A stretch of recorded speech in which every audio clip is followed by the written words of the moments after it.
So after all 5 of them rather embarrassingly forgot that they actually had to take stairs to get to the tavern in the first place, they very quickly climbed the stairs to a slightly lower rooftop area, not exactly the top of the fortress city, but sort of like an outcropping, and they were able to get up to one of these areas where Farkas knew this stuff was taking place. And we're actually going to roll for some random stuff. Now, in the Labyrinth Lord core rules, I think on page 105, there is actually a series of wilderness encounter tables. Not all of it's wilderness. Some of it here is actually village or town. While not quite as exciting as the one from first edition, it's going to work fine for what we're after, because this is an inhabited area, and this is technically a village or town.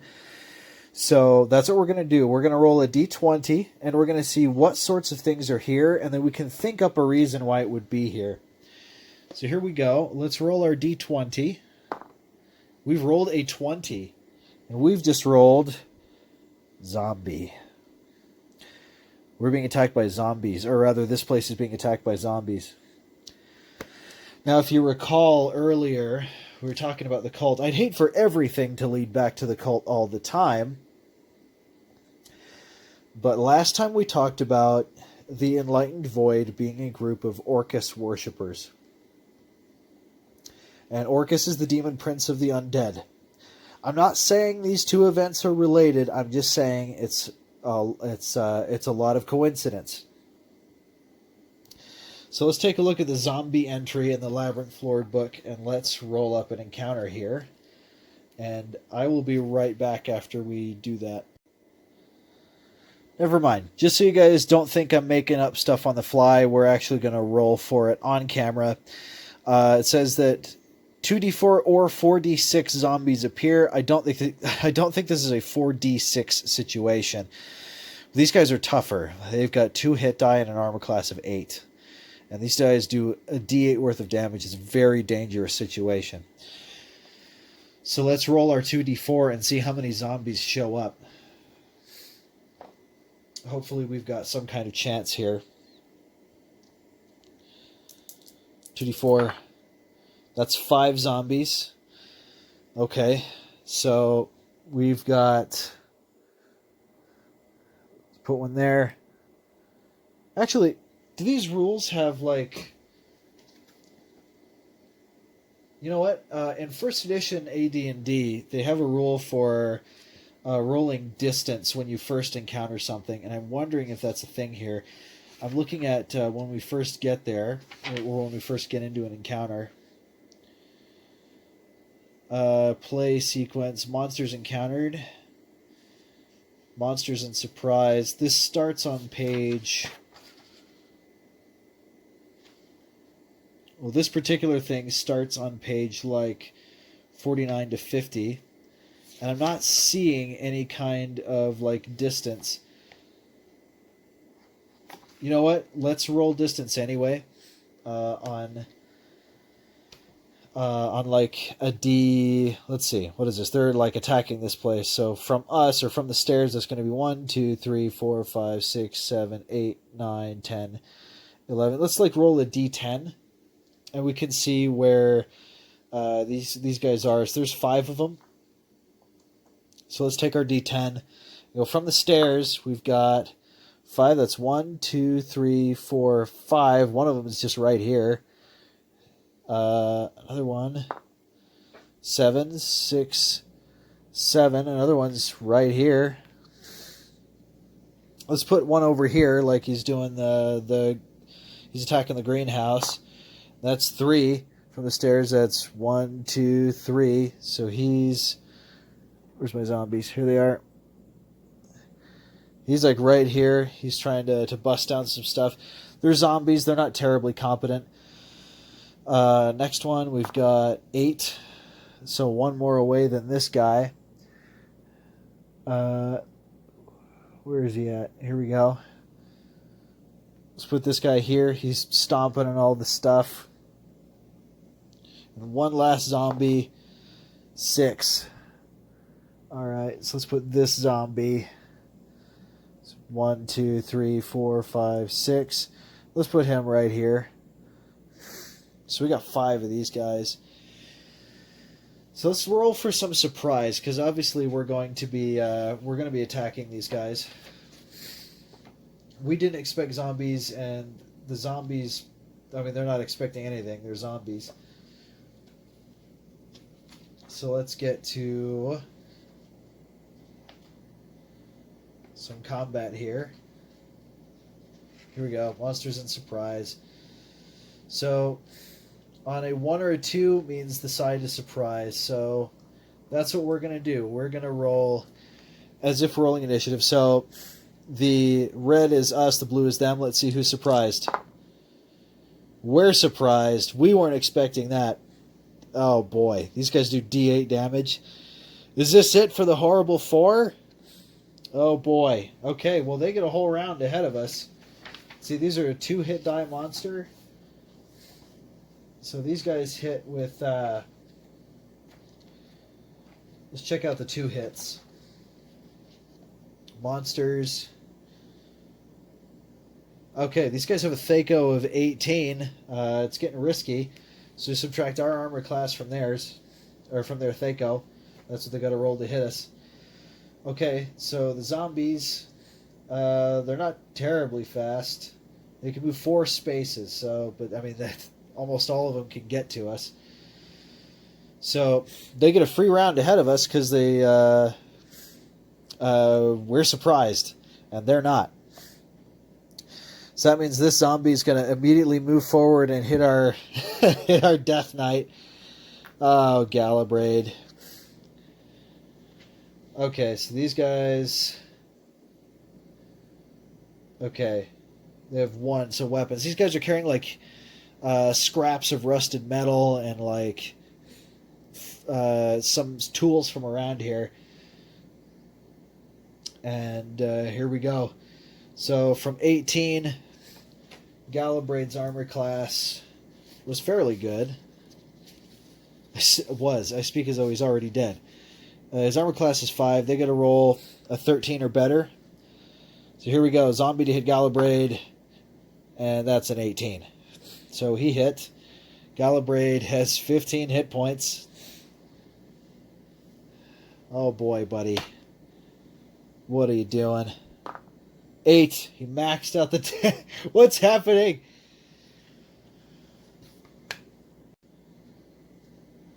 Already, you see, Galabrade's from 15 to 7. And I always knew he's kind of destined to bite the dust, isn't he? Okay, well, now this one, I should really be picking targets at random. These are zombies. So let's say this guy goes, and he's got 3 choices right in front of him. So let's do D3, 1, 2, 3. Just in order. 3. Oh, he goes for Farkas. Let's see if he can even get there. That's 1, 2. It doesn't say anything about diagonal or... Yeah, he gets there. Her armor class, I think she's unarmored, so... Her armor class should be like 10.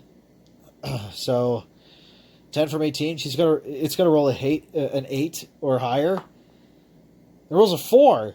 Okay, she's alright. Okay.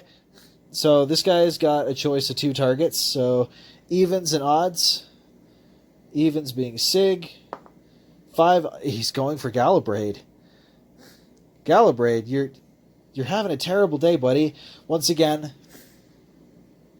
I'm doing this wrong. I'm sorry. I just got through. I've just been playing 5e with some of my friends. And I'm playing as if this was 5e. So what should actually happen is their movement should happen first and then their melee. So all that is still going to happen, but I'm going to pick up where that was. So this guy moved here. This guy, I'm going to choose the targets. He's got the 2 on the side. Evens and odds. Odds, he's going for her if he can get there. 1, 2, 3, 4. Yeah, he can get to her. And this guy can basically go here. So he's got one choice. So let's go 1, 2, 3, and 4, and he gets there, and he's going after Galabraid. So 2 going after Galabraid, 1 going after Veronique. I swear I'll figure this out someday. Okay, 2 going after Galabraid. They got to roll, what did we say it was again? It was a 13 to get to Galabraid. Both of them hit. Both of them hit. Both of them. Now, just a second, I need to read a little bit about death and dying. I need to know if they can go to negative hit points. Because if they don't and they die at 0, I'm pretty sure Galabraid's done. He's got 7 hit points left, and he's got 2d8 worth of damage coming at him. So, give me a second.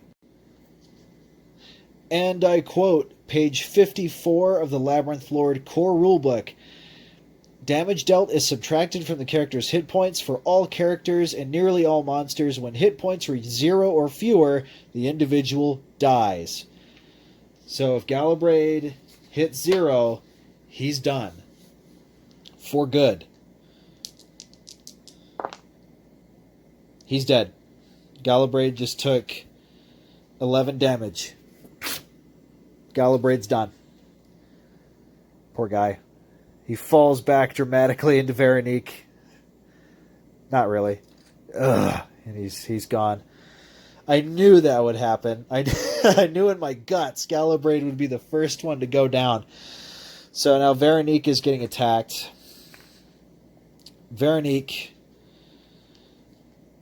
has an AC of 8, so they have to roll a 10. She's even worse off.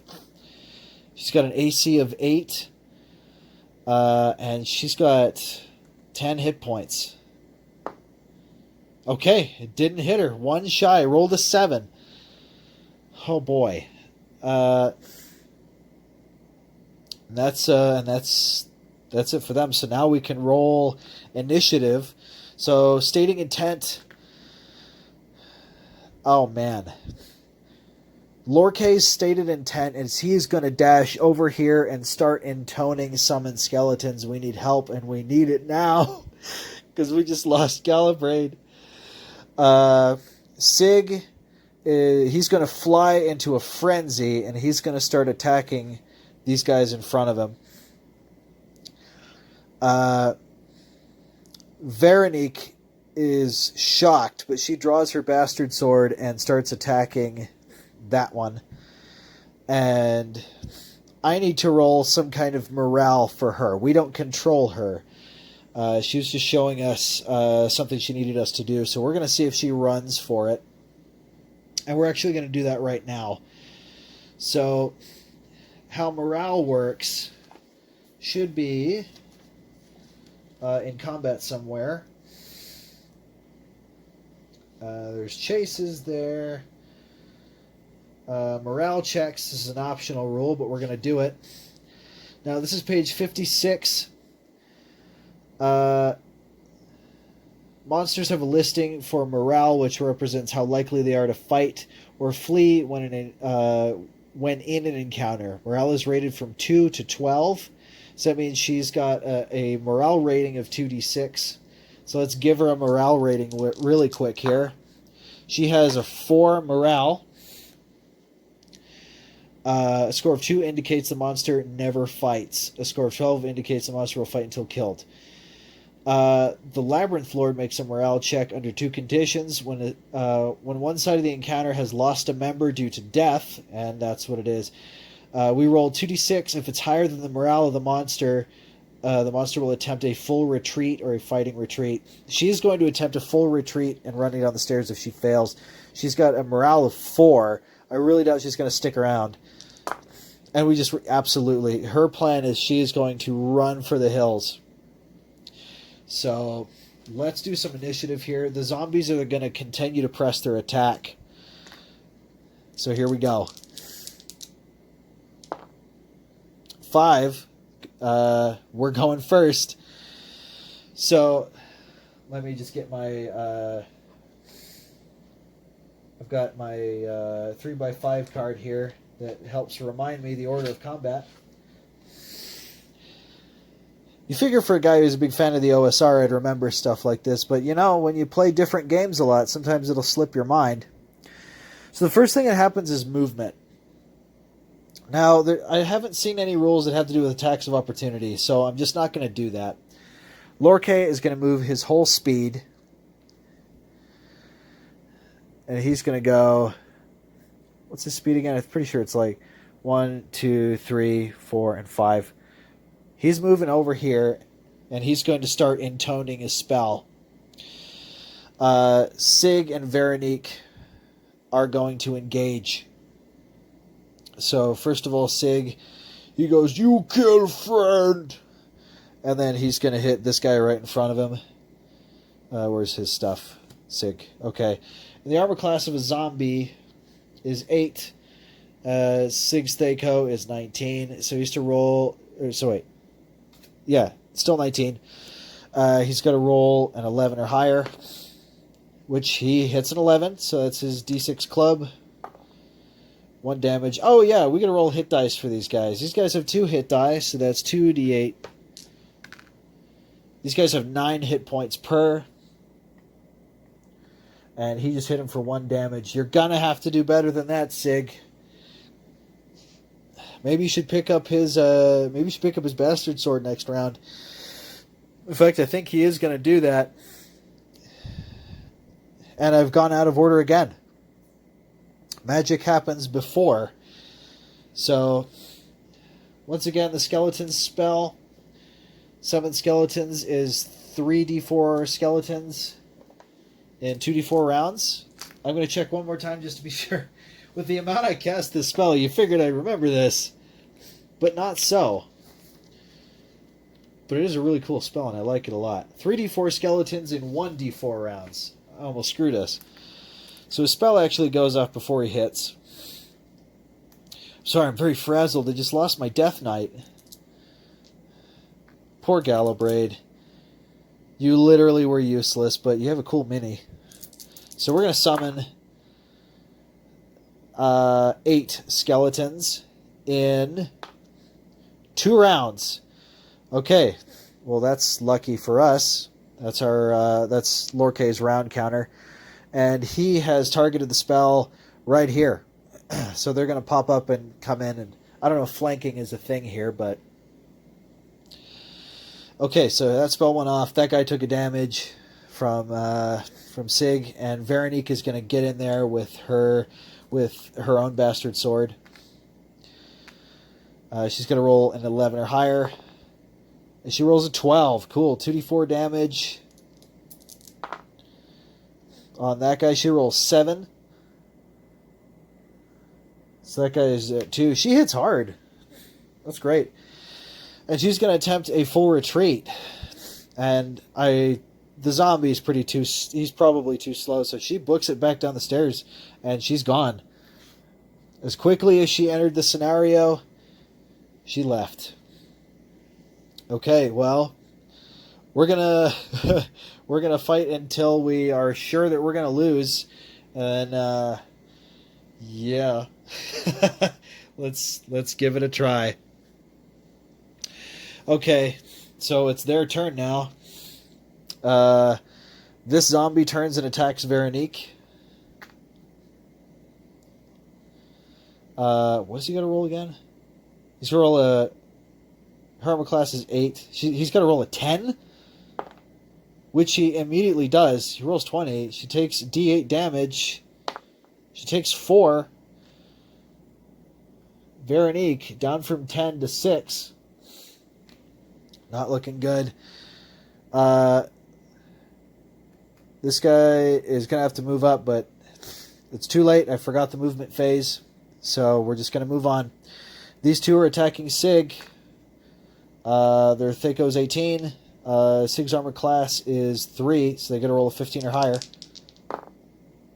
Oh, both of them roll 18s. Sig takes 2d8 damage. What's your hit points like, buddy? He's got 15 too. He takes 8 from 15. Oh boy. He's at 7. This isn't looking good. Okay. And we're going to roll again, so...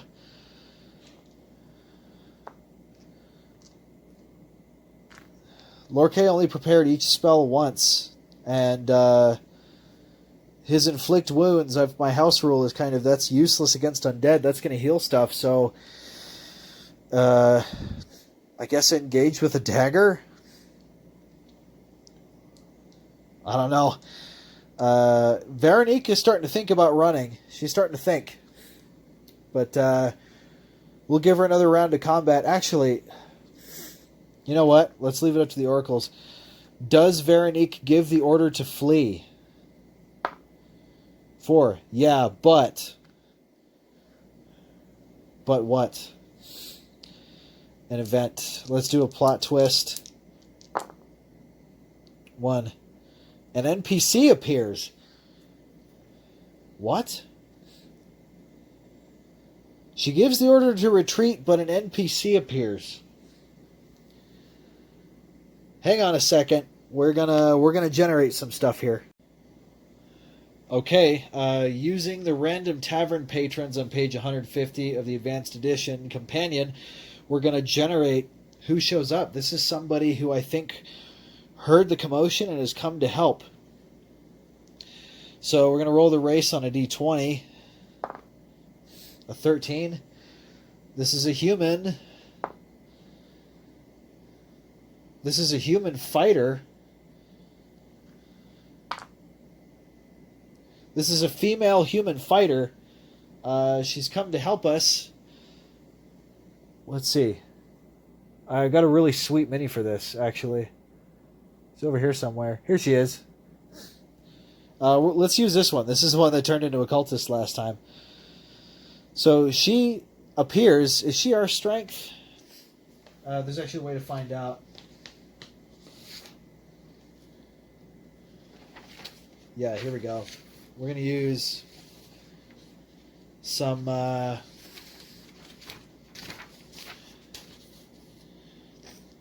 going to use some NPC power level, and let's see how strong she is.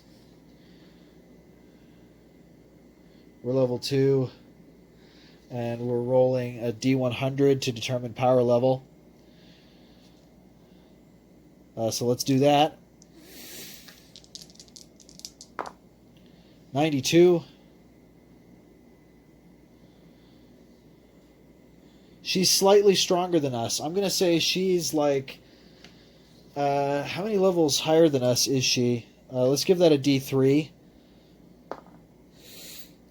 She's 2 levels higher than us. So she's a level 4 human fighter.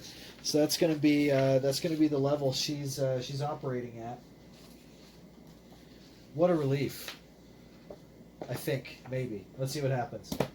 So she's operating like a level 4 human fighter, and she's going to be helping us out. So that means she's got... I'm just going to do her stuff really quick. I'm not going to do any stats for her yet. Just, I'm only going to generate her hit die. And she's going to operate as though she were a 4th level fighter. So, cleric, fighter. Here we go. She's got 4d8 hit points. 1, 2, 3. I think I've only got 3d8, so let's do 3 and then add some. That's 15. She's got 20 hit points. That's a relief. Whoa! So, and the Thaco of a 4th level fighter.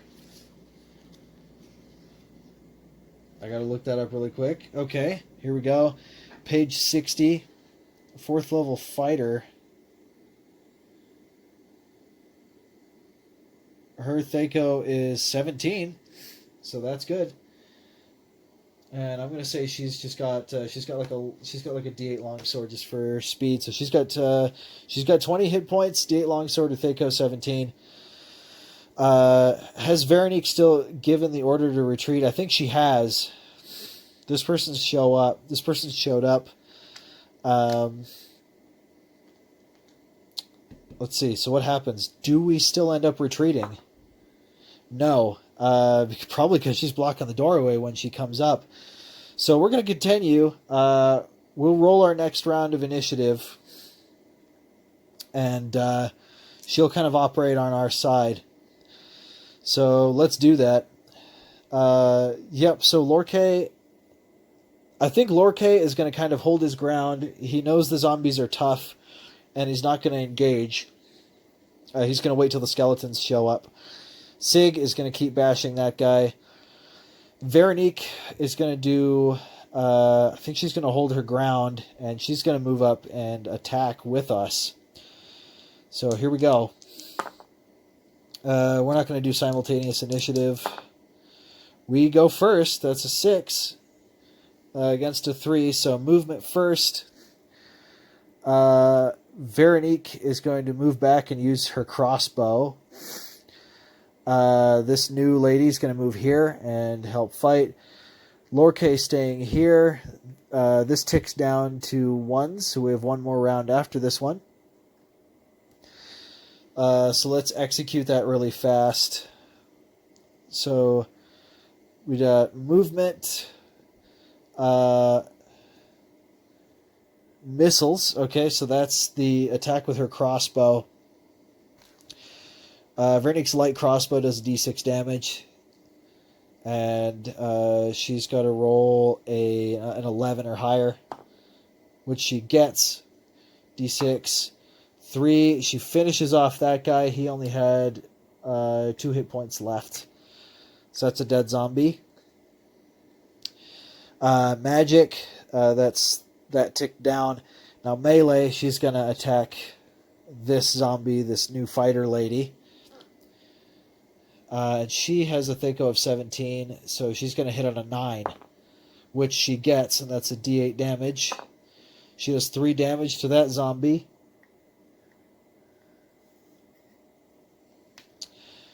And then Sig is going to attack that guy with his club for an 11. So, was that a hit? Our Thaco is 19. Yes, that's a hit because their armor class is 8. So that's his d6 club. He does 6 damage. I believe that's enough to... Yeah, that kills the one in front of him.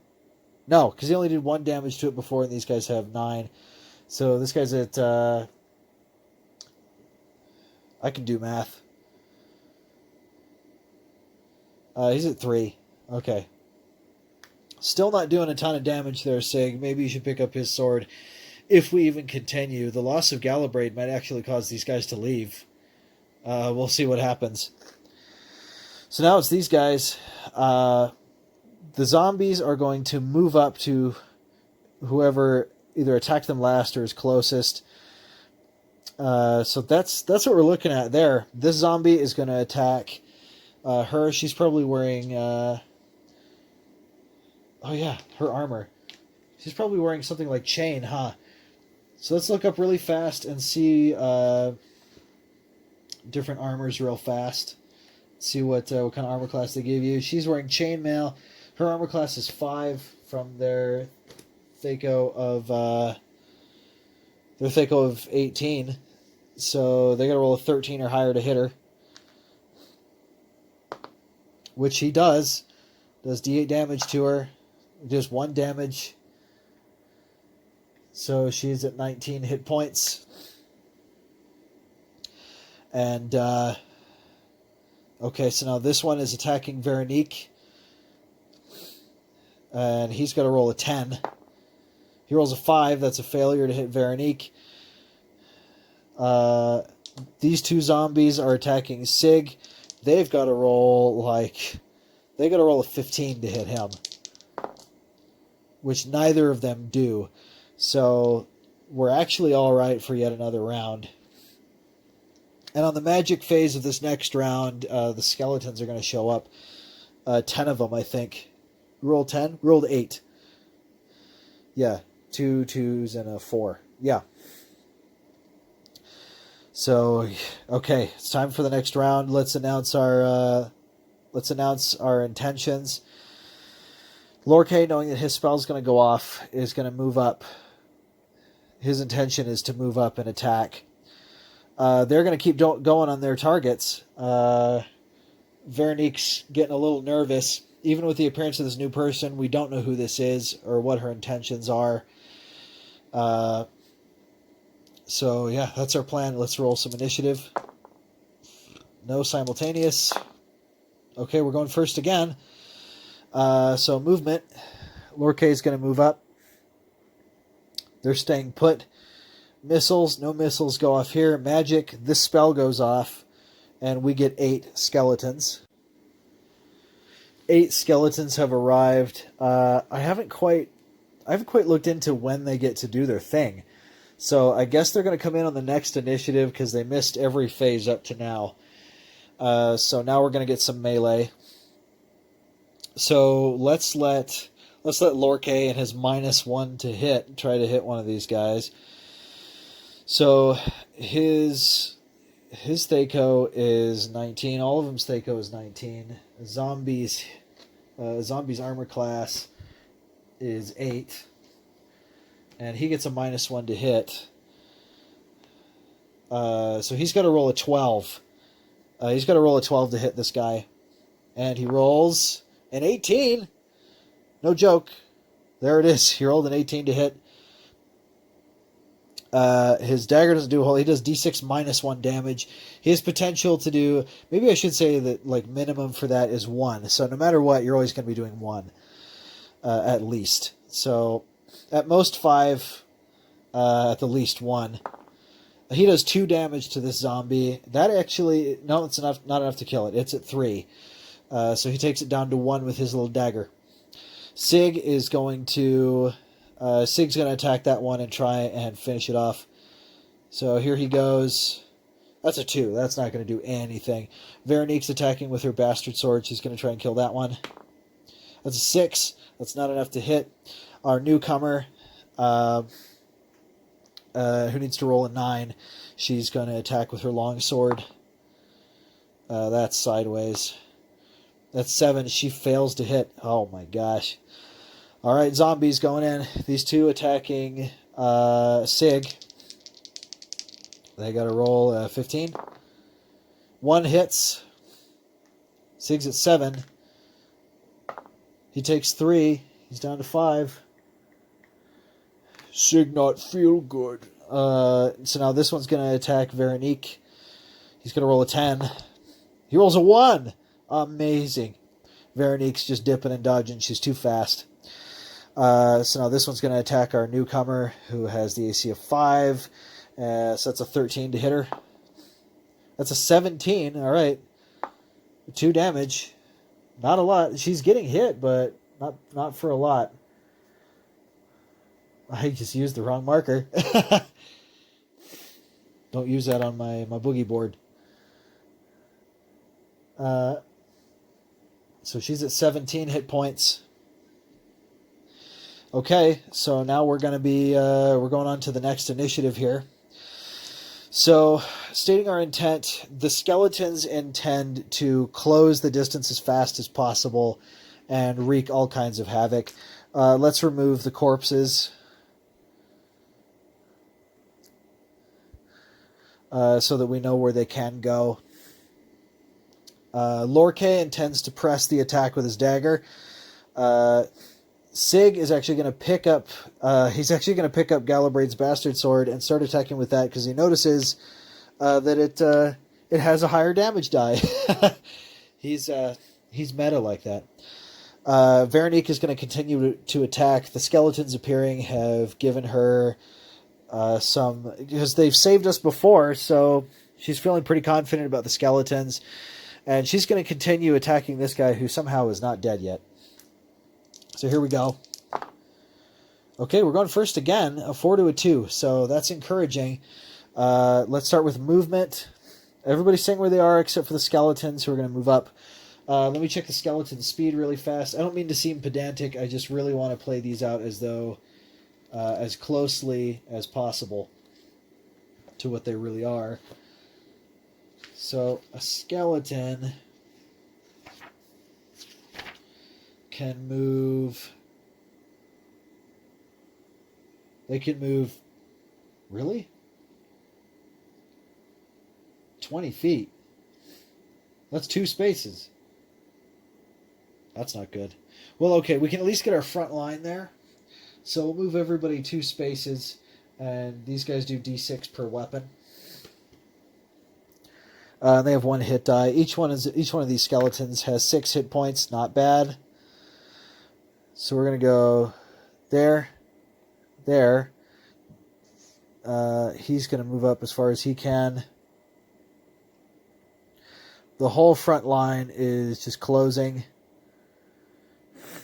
and they're there. Their intention is to attack these zombies here and relieve their master and Sig of their burden here. Let's go into missiles. No missiles to speak of, so melee is... well, he's not casting any more spells, so melee is next. So we'll start with Lorkay and just work our way around. So Lorkay is attacking with his -1. He's got to roll a 12. He rolls a 14. Good job, bud.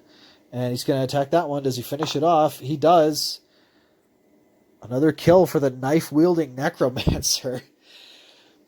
Okay, so these guys are... all 4 of these dudes are attacking this one zombie. Go, skeletons, go. So here's the first 3. And these guys have to roll... Let's see. Their Thaco's 19 as well. So they got to roll an 11. So one of these guys hit. D6 damage on that dude. 6 damage. Good job. That reduces that guy to 3 hit points in just one go. Then the last one's going to attack. Maybe he'll finish it off. An 11. That's a hit. And that's 3. Yeah, he finishes it off. Skeletons and Lorkay completely relieve Sig of his dire duty. So he picks up the sword, about ready to hit. So he picks it up, and he's like, oh! Because he sees they're already dead. Veronique attacks with her bastard sword. And rolls a 16. That's going to have to hit. She's using it two-handed, so she does 2d4 damage. That's 4 damage, and I think her zombie was about ready to drop. Now here it is. It was at 8. So it is at 4 currently. Yeah, because she hit it with a crossbow. And our newcomer is going to attack. She needs to roll a... she needs to roll an 11. She does not hit. She rolls a 6. And now it's time for these last 2 zombies. Zombies fight to the death. They're not intelligent undead. So... yeah, so this zombie's going to be attacking Veronique. Oh, I just realized how much danger she's in right now. This zombie has to roll 10.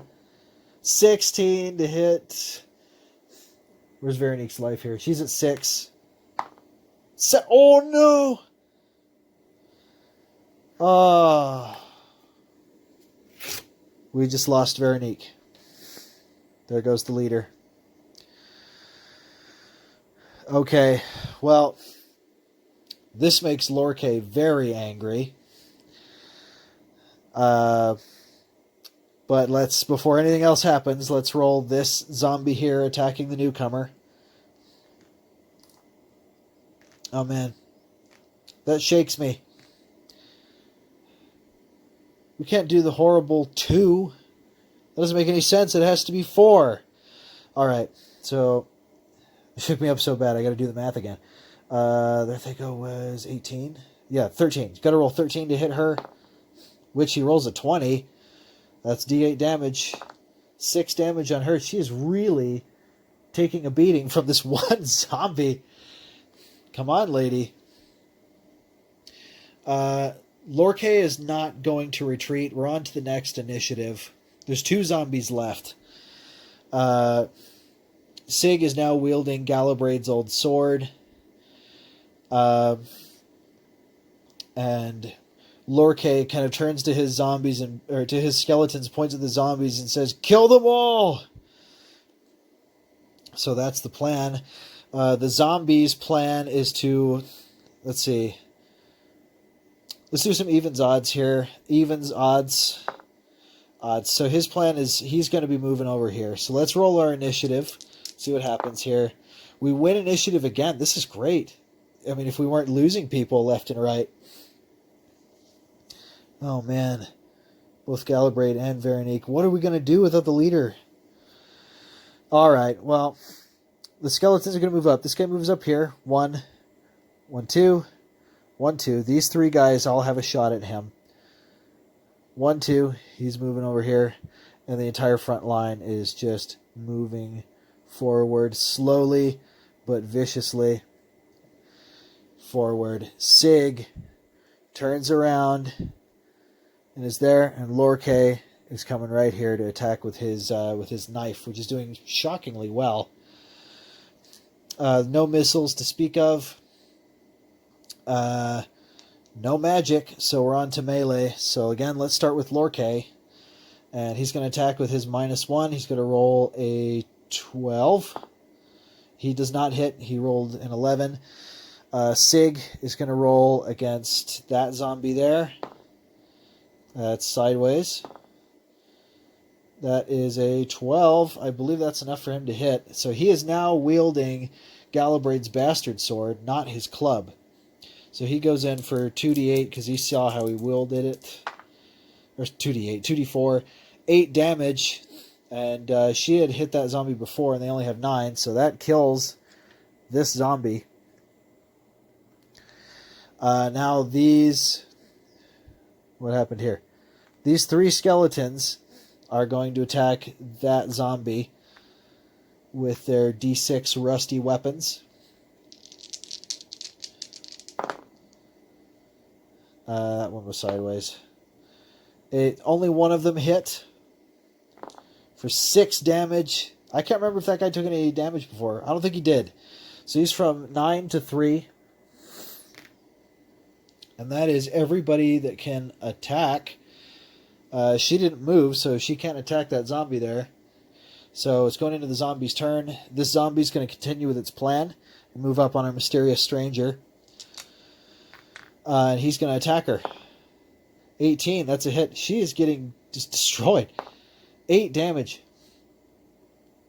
She's at 4. Okay, well, we're at the top of the next round of initiative. How long do these skeletons last? Let's take a look. So Summon Skeleton says, I know they don't last forever, like eventually they'll disappear.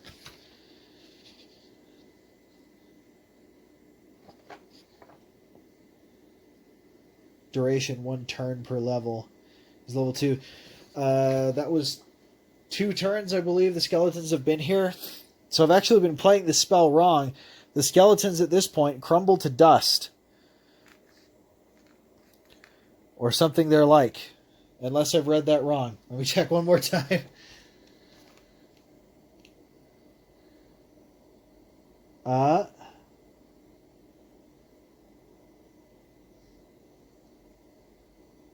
Let me commanded to perform other tasks. Nope, it says 1 turn per level. It is a low-level spell. That makes sense. I'm playing it wrong the entire time. So the skeletons are actually gone. They have faded away, and their grass is coming off their bases. I can't remember. Did we roll initiative again? No, we haven't yet.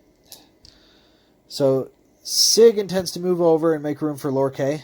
And then all 3 of them can wail on this zombie here. Oh no! Zombie goes first this time. Zombie's going to attack our mysterious stranger. We might never learn who she was. 18, that's a hit. 8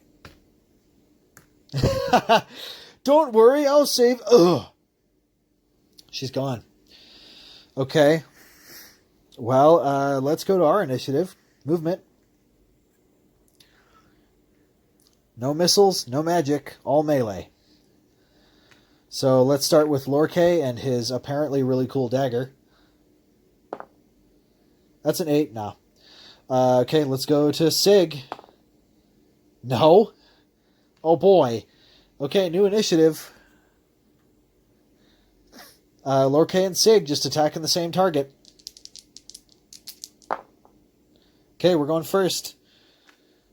No movement, no missiles, no magic, all melee. So here comes Lorkay, who rolls a 9 and misses, and here comes Sig, who rolls a 2 and misses. Oh no, they're transforming into Galabraid! The zombie is going to randomly pick a target of evens and odds. Odds, he's attacking Sig, who is not actually looking too hot. But he's got to roll a 15 to hit him. That's what it was. 14, nope. Not enough to hit. So we're going again. So same stated intentions, no changes. And we go first. Lorkay. Come on, bud. 19. That's a hit. D6 minus 1. He does a single damage. That takes him to 2. And Sig, come on, finish him off, Sig. He attacks with Galabraid's Bastard Sword. 17. That's a hit. And, I mean, he dies anyway because the minimum damage is 2. But he takes 6 and he kills him. We got some stuff to talk about. 2 brave adventurers were lost today. They died trying to save their own hides and find a place to lay low while an evil cult hunted them. But darn it, that's what adventuring is all about. So, with them gone, this leaves Lorkay as the de facto leader. Lorkay and his buddy Sig, after mourning the loss of their companions, sit on the roof, dangling their feet over the edges, and they think about what to do next. Now, I am loath to continue the campaign without these 4. We had such high hopes for what was going on. We had a story set up with an Orcus cult, but maybe the fortress city was just too vicious for them to handle. Maybe they were in over their heads. So they sit talking, and Lorkay is going to decide if they're going to continue attempting to adventure here.